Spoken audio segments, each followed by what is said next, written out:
right. So, hi, I'm Mim. I am Coach Mim. I'm a bodybuilding coach.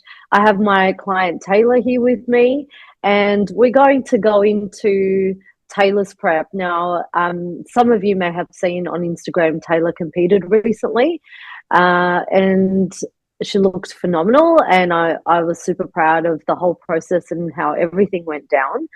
But we're going to take a deep dive into how Taylor felt through the prep, after the prep, during whatever.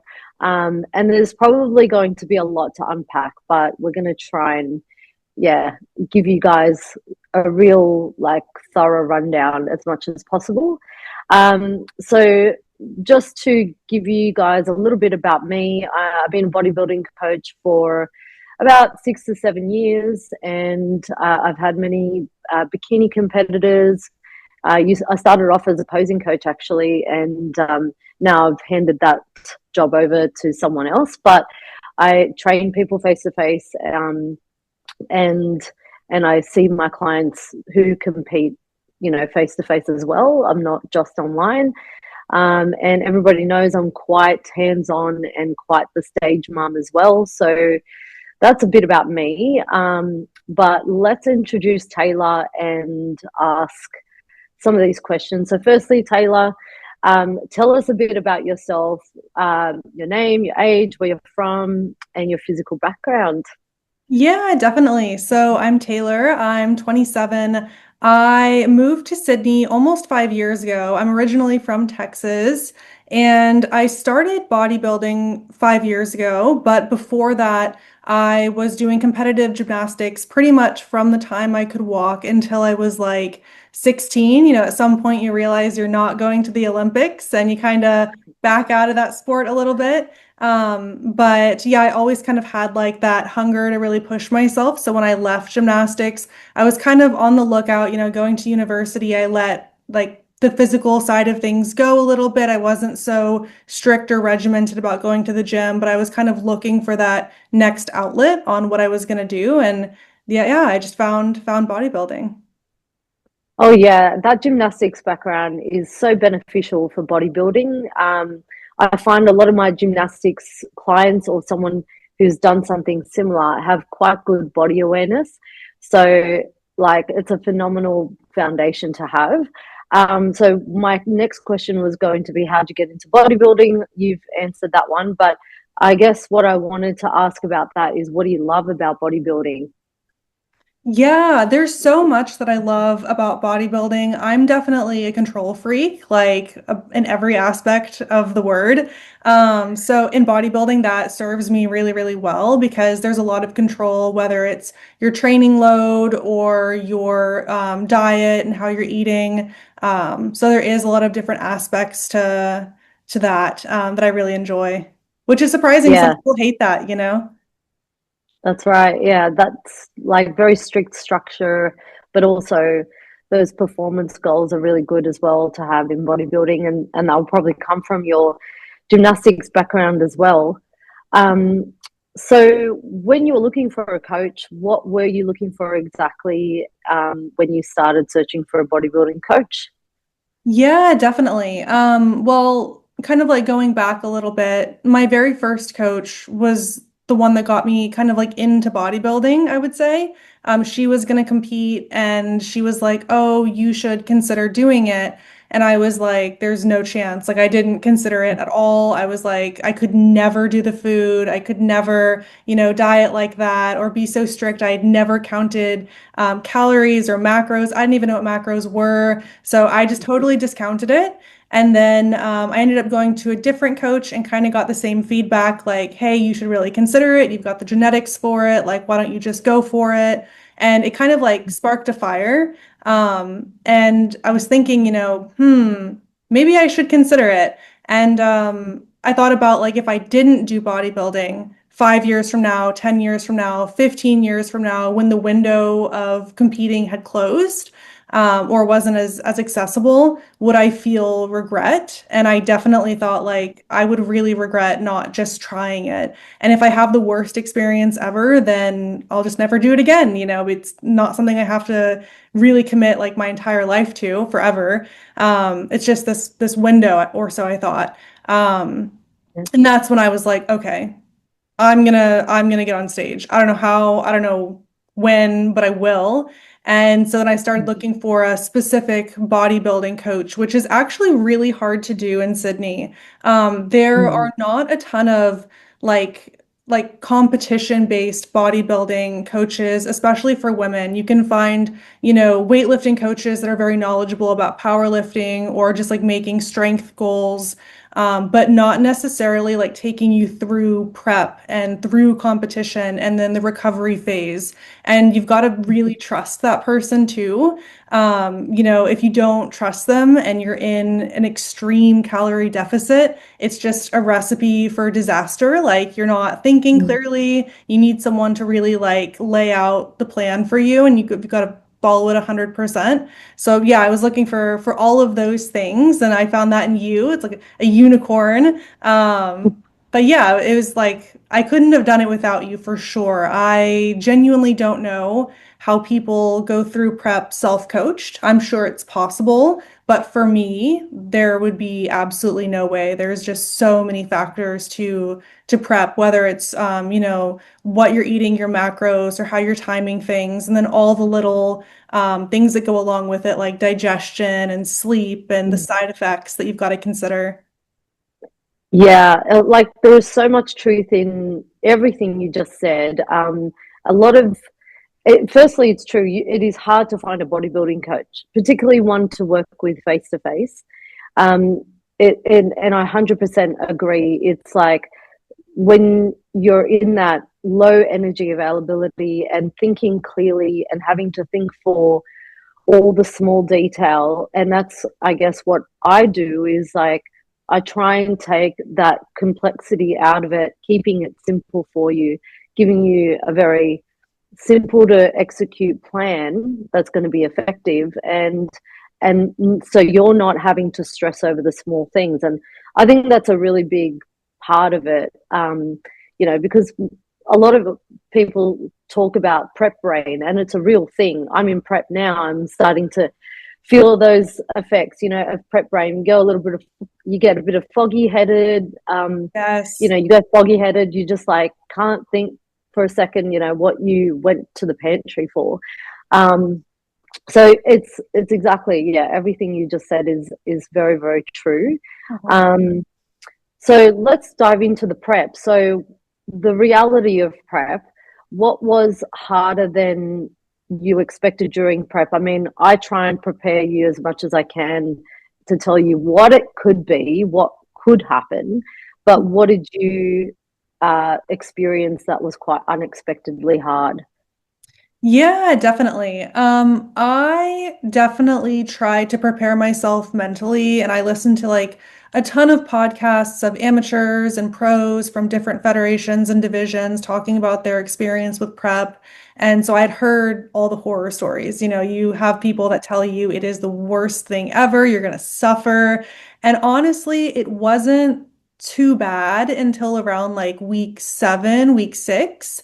And that's when like the the calorie deficit that you're in really hits you. Like I noticed for myself, I was having a lot of brain fog, like we were talking about.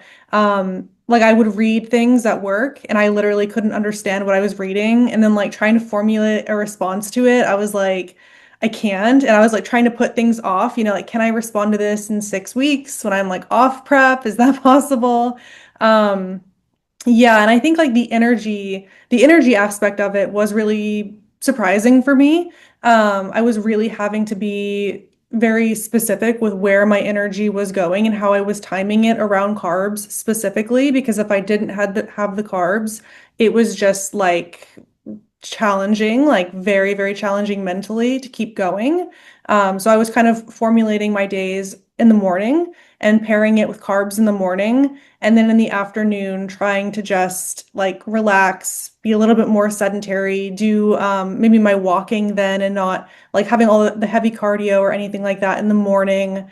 So just planning and it's easy to say like, oh, I can plan and everything will pan out perfectly, but life happens and like things happen. You've got to walk to the grocery store at 3 in the afternoon and you have no carbs left for the day and you just got to get through it. Oh yeah, I hear you. And it's such a fine art to refine your food in a way where it's going to fuel you, over the few hours where you need it, especially around training, around the cardio, Mhm. and then, shifting, those sort of starchier carbohydrates away in the nighttime and maybe filling up your later time in the day with more fibrous foods, lower calories. Yeah, and it takes time. Even I am refining that in my current prep. So, and you're right, managing that energy is so important and it's so underrated because that could be the make or break of your prep. And you pretty much cruised in for the majority of the prep. Even I was surprised. But that's a great thing, like you were pretty, what I noticed about you every time I saw you week to week, I was like, so how are you feeling? You're like, I'm feeling pretty good. I was like, Yeah. oh, that's awesome. That is like music to my ears as a coach. So, and the fact that you were still dropping, body weight, body fat week after week and still feeling great for the majority of the prep. And let's not sugarcoat it. There are hard times, sometimes it feels terrible. But, as long as the majority of the time we're feeling okay, we're getting by, we're doing pretty well. And I think you managed that really, really well. So what was easier than what you expected? Um, I think the easier part was getting used to macros. I'd actually never ever tracked before entering prep. I like vastly underestimated how many calories I was eating per day. Like I was really like intimidated by the idea of having to track everything. Because when you're hungry, you don't want to like sit there and like fiddle with MyFitnessPal and figure out how many fats and proteins or whatever. So I was not looking forward to that. But once I got the hang of it, it is like rinse and repeat. And honestly, nothing really changes in prep. There's not a whole ton of like variety. You want to make sure that your gut health as well is like staying consistent throughout the entire time. So yeah, the macros weren't too bad. Yeah, that is such again, another underrated point I want to highlight is making sure that you're very consistent with your nutrition choices because the gut gets used to a certain environment and then it just tends to function so much better when you're feeding it those familiar foods. And I find that most people respond better to that, like I mean, having macros, me giving you macros, but also you formulating a meal plan, or I help you formulate a meal plan that's going to be, consistent with the energy management, the main sources of protein that we need, and then also to make sure that it's sustainable for you to do every single day, so that our gut is getting used to that food environment. So very, very good point you made there. So at any point in the prep, did you question whether you could finish the prep? Well, I think everyone like has a moment where they're like, "Oh my God, like what have I done? Like what have I gotten myself into?" Um, I never really like took it too seriously. Like I know some people really struggle with that thought, like when you're sitting in discomfort for weeks and weeks and maybe the prep isn't going your way, like the scale's not going your way, or you're having like digestive issues. So there are like a lot of competitors that definitely have like very real conversations with themselves, maybe like 6 weeks out, like, is this right for me? And that's, if you're not dropping weight, then the weight the way you need to, then maybe that's like a healthy conversation to have. But I felt like everything was really going according to plan. And you kind of just like get used to sitting in the discomfort after a while. Like you understand what the hunger feels like, you understand what maybe like less sleep feels like and training through that calorie deficit. So of course, like I came home sometimes and I'm like, oh my God, like I can't believe that I have, 8 more weeks of this or 4 more weeks of this or whatever it is. But I was never like, maybe I won't compete. I was always like, I'm gonna get on the stage. I don't know how it's gonna go, but I will be there and that's that. Yeah, well, that's good to hear. Like, I thought you did it pretty well, but most of the time you you were feeling pretty good. So that's great to hear. I think probably the one thing that you were mostly stressed about in the beginning was your posing, Oh yeah. and that all came together pretty well. But Oh you my put in the gosh. work. Yeah. The posing is so underrated. Like when I first started posing, luckily I gave myself like a ton of time, but I remember my very first group class at Australian Posing School, and it was like a shock to me. Like Beck was like front pose, and I'm like, what? Like I had no idea what I was doing, and I don't come from like a dance background, so it was like torture, like ripping teeth out, trying to figure out how to do transitions. And I remember being so frustrated by it. Like, honestly, that's the part that I'm really glad I started before prep really took hold because I can't imagine trying to digest all of that new information in such a calorie deficit. But yeah, people definitely underestimate how taxing posing is. And it's not something that you can really like manhandle. Like, if you're trying to train, you're like, I'm gonna go heavier and this is the plan. And by this day, I'll be lifting, this much. But with posing, it's like you could do the same thing for 30 hours and progress like this much. So it'd Yeah. be very frustrating. That's right. And especially for the ones who it doesn't come natural to them, they Mhm. just need that, more regular practice and a constant eye. And although you were going to Australian posing school, I was helping you with your posing as well. So it's like that real refinement, especially towards the end, where we look at the smallest detail, like even what your fingers are doing, where you're looking. So and yeah, it really is the most like I guess people put it off too late. And you're right, like we need to start this, especially in the off season, especially if it's your first show. And there are pro competitors who are still practicing their posing in their off season, just to continuously refine that. So yeah, huge one there. So I guess what helped you get through those tough times in the day or those tough days? Because we have sometimes they're full days, sometimes a small moment in the day. Yeah, I think just letting go of expectations, like sometimes we can get so wrapped up in like, oh my gosh, 8 weeks from now I need to be on stage, I need to be this, little, I need to have my posing down, I need to do all these things, and it feels very heavy and like overwhelming. And sometimes it's just letting it go and saying, doesn't matter how I do on stage. It doesn't matter, if I mess up a little bit today, like I'm gonna make progress every day. It's not going to be perfect. I can only do what I can do, and I think that's like part of the control freak in me. It's like, oh, what can I do to like like ensure that when I step on stage, I'll do really well. And when you're in bodybuilding, like yes, there's a lot of aspects of control, but on show day, you kind of lose all of that control.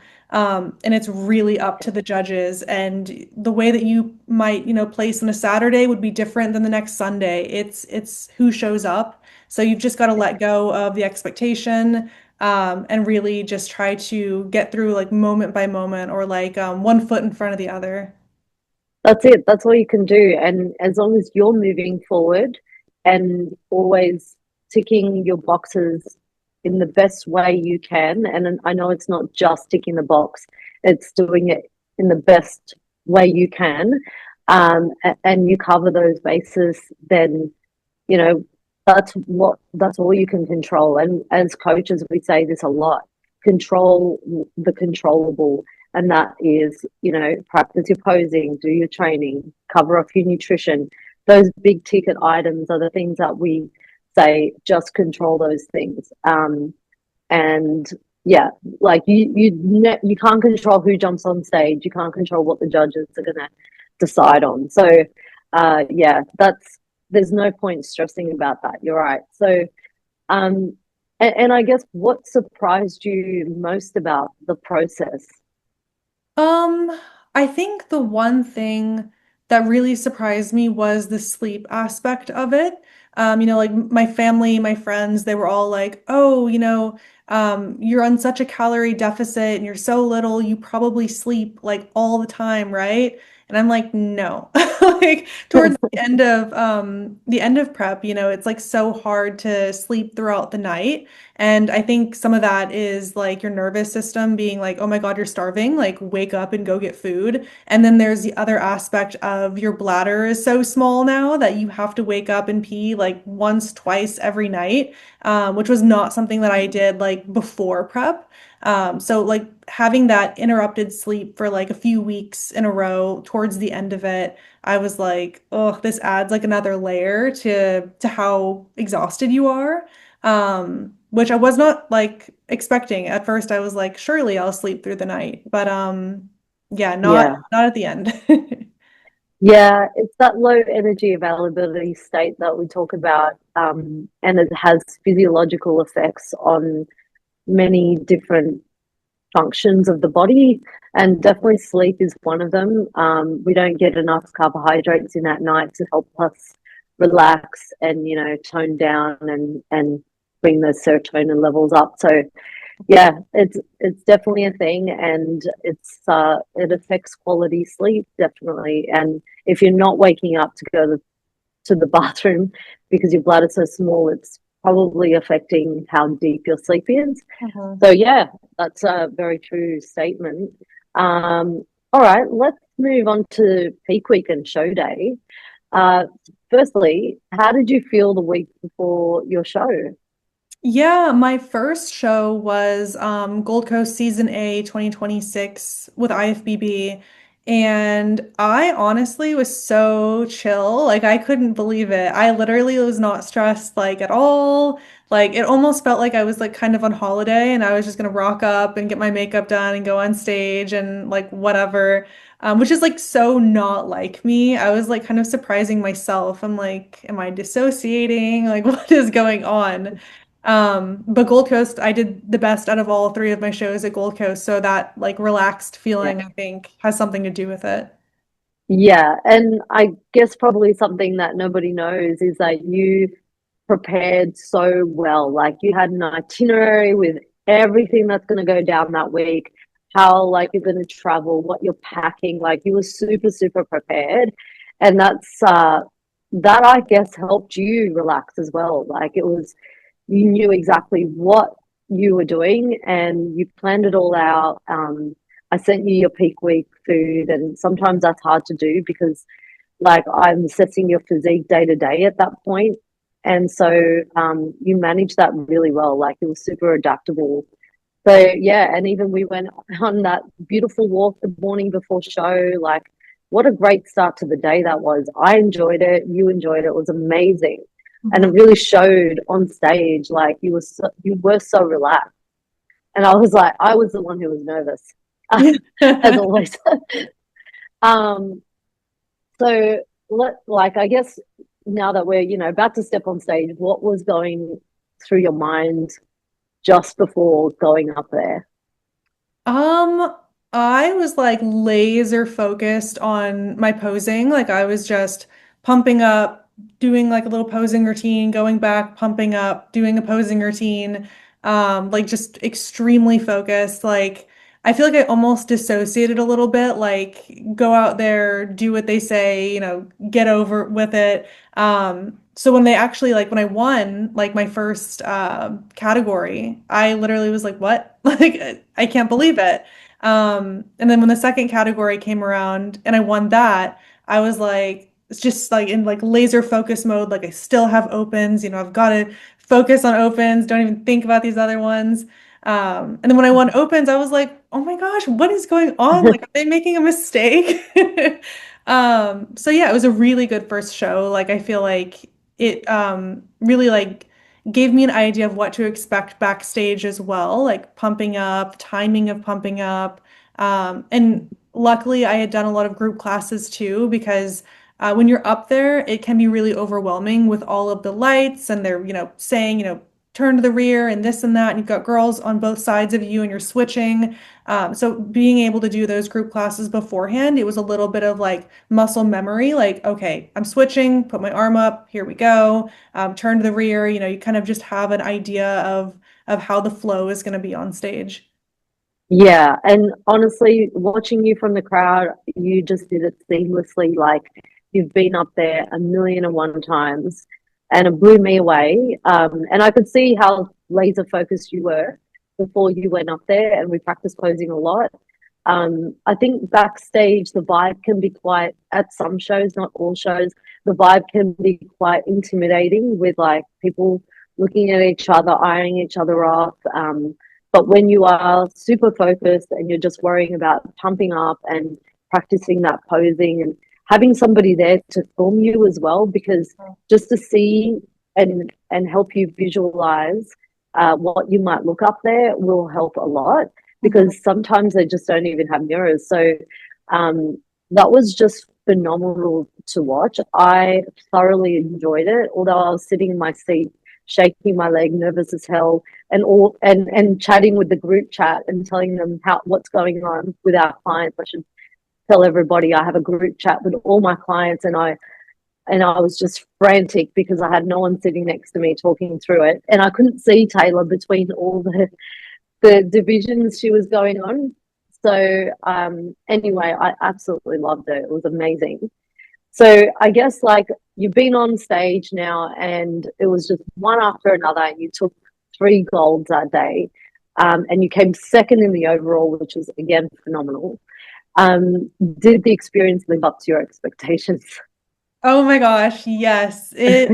It like blew me away because I went into that show like everyone I talked to was like don't expect anything, like it's IFBB, this is one of the most competitive competitions in Australia, like there's going to be seasoned girls there, you're not going to place in anything, so don't expect anything. And I was like, yeah, like I'm here for just experience, I just want to get on stage, show my face, get used to being on stage and like show day and all of that.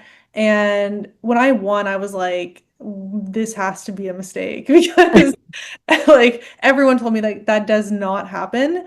Um, so yeah, my expectations were blown away.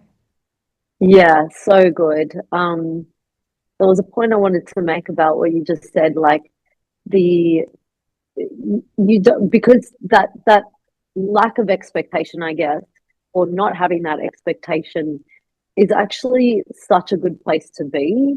And I remember for my first ever show, I had the exact same thought process, like I'm just here to have fun. And that's what I love about a first timer competitor. It truly is the most beautiful thing to watch, because when they go up there and they surprise themselves and the result surprises them, it is like the most incredible thing to witness. Um, and I wish I wish I could teach all competitors to go back to their first show and remember that moment and just think, I did everything I could. I'm here to have fun, and it really does show on stage.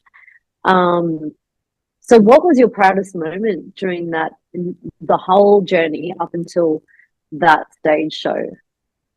Um, I think there wasn't like a singular moment that I was like, wow, like I'm very proud. I think it was just getting through the entire prep as well as it went. I was really concerned that like I don't know, you hear these like nightmare stories where people have meltdowns and prep just goes totally haywire. And so I was kind of like waiting for the other shoe to drop, like if something bad was going to happen and destroy my prep and all of my progress. And it never happened. Like nothing bad ever happened. I was just following the protocol and got to show day and everything was very successful. So I think just being able to stick to my meal plan, being able to stick to training, finding that like that fine line between training enough to keep the muscle, but not too much where you annihilate it. Because at that point you're not, growing any more muscle. You're just trying to maintain. And then also the mentality of it, like it is very easy to go to the gym and be the skinniest you've ever been. Your muscles are popping, your veins are popping, like everyone around you is like, "Oh my gosh, you look amazing." And you look in the mirror and you think, "I'm too small," or I'm not small enough. Like your mind just starts playing tricks on you and you're changing like week to week. So it's really hard to like stay on top of that. But Yeah. for me, I was pretty much like, it's none of my business, like how I look is none of my business. Like that is my coach. Mim will tell me if I look crazy or if something's going, off. But I'm not gonna have like I'm just gonna be a total unbiased bystander. There's no point in me picking myself apart because especially at that point in prep, it's like, okay, I can sit there and look in the mirror and say, I'm not big enough. I can't do anything about it. Like, what am I, what am I supposed to do? I'm like literally doing everything I can possibly do to look as good as I can for stage. There's nothing else I can do. So I was like, as long as I'm ticking the boxes, you know, the mindset, I just need to stay positive. And if there are areas for improvement, that's something for me to consider after prep. Yeah, and I love that. And I love that about you so much. You just really threw all your trust in the process. And that says a lot about, well, I guess it says a lot about how I made you feel through this prep, but it does say a lot about your athlete mindset and not attaching too much emotion to the process and letting go of that, overly critical, thought process or emotion about like how I'm looking and it's probably the worst thing you could possibly do. And I'm guilty of that myself, but having competed so many times, it's only natural for me to be that critical. However, it is always best to steer away and put your full trust in the coach. And I love that you did that. Um, so that is amazing. Now, so let's go beyond the trophy. What did you gain from this prep besides those placings? Yeah, I definitely gained like another level of confidence in myself because when you know like how hard you can push and what you can do when things get really difficult, it kind of gives you this sense of self-assurance. Like I know I can do hard things, and it made me a lot less scared to go back into prep again because I was like, it was difficult. Yes, it was uncomfortable, but I got through it and I kept like a positive mindset through it. So I feel like, going into it a second time, I will definitely feel like I know what to expect. I know the roadmap here. I'm familiar with the feeling of discomfort or what it's going to look like at week 6 versus week 3 versus, like the beginning of prep. So yeah, I definitely have more like self-assurance in the gym and in bodybuilding. Yeah, I love that. That confidence is everything, especially when if you want to compete again. And considering how well your experience went, I know you're not going to be afraid to compete again if you wanted to compete again. And I know that that means you've had, everything went quite well.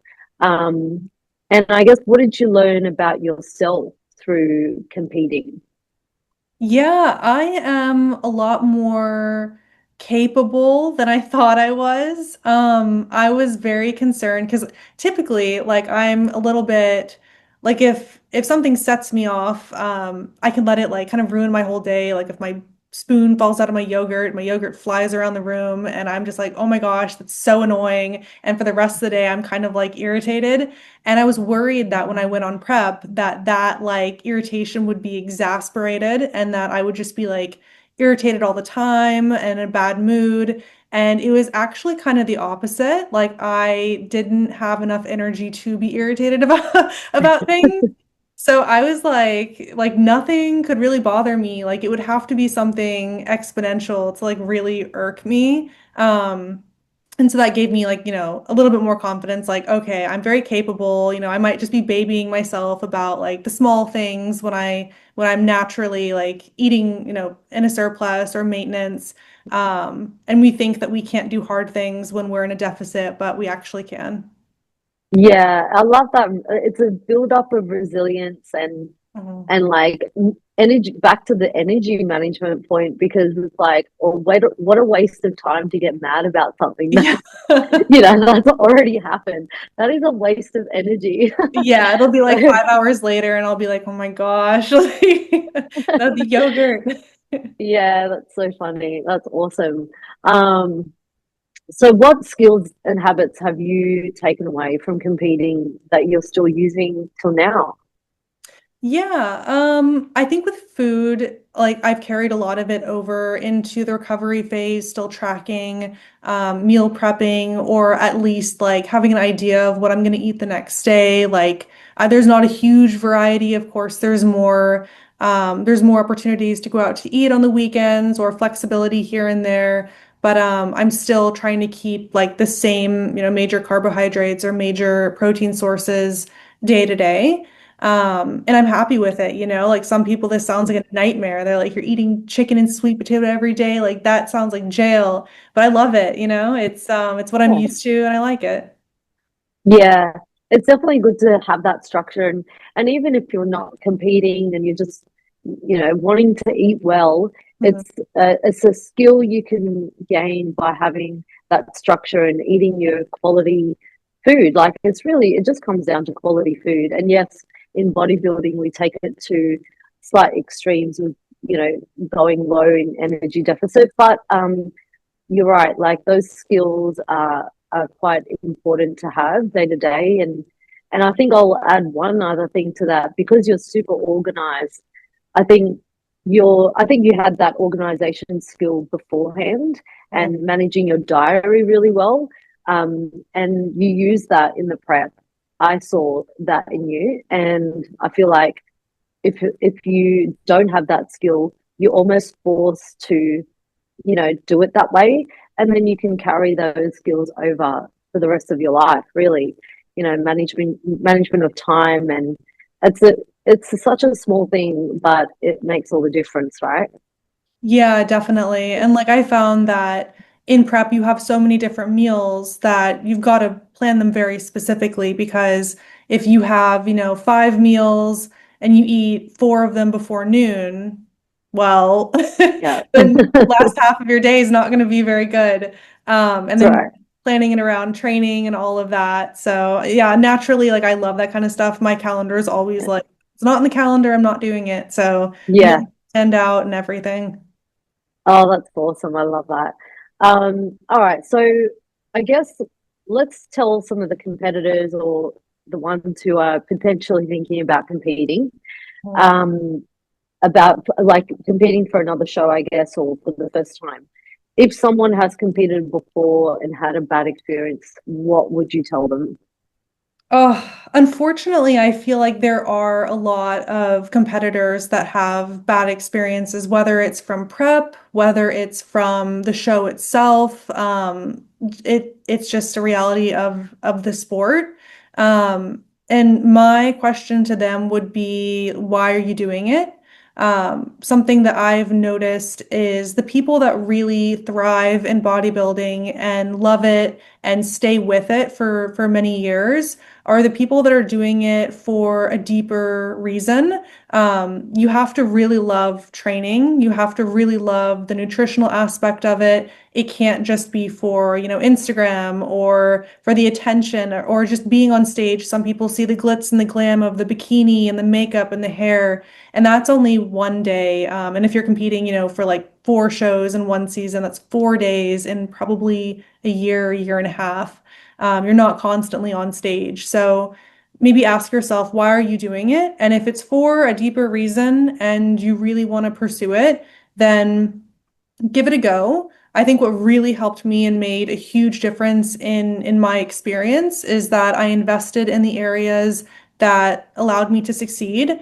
Obviously, a coach is a must. You really, really need to have someone on your team that knows you, knows your body, can really give you, like handheld advice the entire way through because prep is not easy. And if you're not like extremely, extremely knowledgeable on bodybuilding, you're kind of just playing with fire.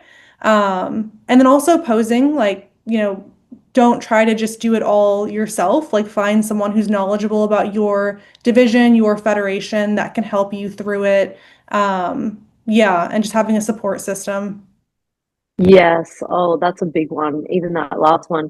I like, I just, yeah, want to sort of confirm all those points. They're so important. The why is a big one because, like you said, if you're just doing it for attention, that's very short-lived. Mhm. And no matter what the outcome is in your show, whether you won or whether you lost, all that attention fizzles away, straight after show, and then nobody cares. So Mhm. you're right. You have to do it for the love of it. You have to have a strong reason for doing it. And I have seen it before where people just crumble and never compete again because not because they had a bad experience, but more because they just didn't have a true, deeper reason for doing it. And all that attention's now gone. And then they just think, oh, there's nothing that I'm working towards now. There's no attention anymore. So, yeah, that's a huge one. And the support system is, again, another extremely important point. If your family or friends don't support what you're doing, you're going to feel very alone in this process. So, I agree 100%. And what do you think separates a successful prep from a miserable prep? Um, for me, I think a big difference is timing it correctly. There's a lot of people now that bodybuilding is getting a little bit more popular online that see it and they just want to jump into stage and like, competing on the stage and this and that. But you need to take the time to build. So if you've not built, couple of years worth of muscle, depending on how old you are and your experience with working out, you need to have like enough time to really build the muscle because once you go into a deficit and take all of the body fat off, there has to be some muscle underneath. And if you go into a prep too early, which some competitors do, it's really frustrating because you go through all of the being uncomfortable and going through prep and being in a deficit only to find out that you don't have enough muscle underneath. And then, while building muscle, you have to go back into an improvement season, and improvement seasons are usually a year plus to really put on muscle. So you can't go fast. You've got to take your time. You've got to build a really, really strong foundation, fall in love with training, get a really good coach, build the muscle that you need to build. And then going through prep, not, don't try to say, hey, I'm going to jump on stage in 8 weeks. Give yourself a lot of time, like 25 weeks for your first prep, so that you're not, freaking out when you don't have enough time or putting so much stress on your body that you have a miserable prep. You want to give yourself enough time to really like get used to the deficit. You don't have to slash, hundreds and hundreds of calories each week. You can go slowly, you can adapt, and you can handle any side effects as they come. Yeah, oh, totally, 100%. That is a huge point. When you've got the muscle, it's slightly easier to diet. I'm not saying it is easy, but it definitely is easier to start looking leaner sooner, and handling a little bit more food while achieving that lean physique, because I've seen it time and time again. People are if they don't have the amount of muscle they should for their category, they tend to diet down so hard that their rebound post show is worse than it should be. And that's not their fault. It's just a matter of like making sure that they have enough time in a build season, making sure that their training intensity is high to build build that lean tissue, so that the dieting process isn't such a grind. And um, Yeah, I guess that's a very important point to make, and I guess that point about whether it's miserable or positive is obviously if you're having to diet down so hard, you're going to be pretty miserable. It's going to be very, very difficult for you to get through. Um, so looking back, what do you think is the biggest reason this prep went well? I think I really tried to prioritize prep. Obviously, it's very challenging trying to fit prep in with regular life, like your work and your relationships and having some sort of social life and then all the training that goes along with it. So that can be very challenging. But for me, I looked ahead, 6 months to a year and said in 2026, the first half of the year is completely dedicated to prep and how can I make my life easier during that time so that I don't have a lot on, whether it's with work or, like slashing any travel, trying to make sure that I'm making it as easy as possible for myself during that time. And it's not always possible, some people have jobs that are on their feet and like God bless, like I don't know how they do it because I obviously work from home, so I have that advantage where I don't have to like physically exert myself all day. But I think as long as you plan, and you make sure that you're being realistic, like for me, I know if I don't go to the gym before like 10, it's really hard for me to go and have a good workout. The energy just dwindles throughout the day. So just being realistic with yourself and setting yourself up for success. Don't like always think about future you. Do favors for future you. Don't put them in a horrible situation. You want them to succeed. Yeah, I love that. Do say that again. Do favors for future you. Yeah, do favors for future you. I I'm always I thinking love it. about future Taylor. I'm like, she's gonna thank me when I don't have to, meal prep for 2 hours on a Sunday night. If I can just do it in the morning, we're good to go. I love it. That's so perfect. And I remember the conversation we had. I remember this very, very vividly. You and I were on the treadmill, first conversation ever, and you said to me, "I'm going to dedicate the first half of the year to competing." And I was like, "Oh wow, well, let's see that unfold." And you literally made it happen. So it was incredible to watch. Yeah, yeah. I'm, dedicating some time in 2027 to that as well. So Yeah, I'm looking forward to it. Um, so how would you approach your next prep differently, speaking of which? Look, I think my prep was flawless. I was really, really happy with how everything turned out. I think the next one, now that we have more data and more information on how my body responds to carbs and proteins and different calorie sets, I would probably shorten it a little bit. We did 25 weeks this past time because we didn't know what to expect. We wanted to be ready early rather than later. But now that we kind of know, I think hopefully shortening it to like 16, 17, 18 weeks would be good. Oh yeah, I think we can definitely do that. And Taylor handles her carbs very well, just so Yep. everybody knows. She's an outlier, and unfortunately, we're not all like that, but Yeah. I she's remember one of being the lucky ones. on, I was on like 1,200 calories and I was like, that was like a huge deficit for me. And we were probably like, I don't know, but no, I wasn't 1,200. It was No, it's 2,100. 2,000, 2,100 calories. Yeah, 2,100 calories. And I was probably like, what, like 4 weeks out. And I was at Australian posing school with a bunch of girls that were competing in the same season as me. And I was like, oh, I'm so hungry. They're like, well, how many calories are you on? I'm like, 2,100. And they're all like, shut up. Like, don't even talk to me about being hungry. I'm like, my struggle is real. It's all relative, but we still don't like people like you. Yeah, yeah. 2,100 calories, that's like my surplus. Yeah. Um, no, it was phenomenal. Like, and for me, as a coach to experience, you know, coaching you through that was pretty amazing. And I was able to use a lot of my bodybuilding knowledge and skills on manipulating carbs, water, sodium on you because you had such a good amount of muscle on your body.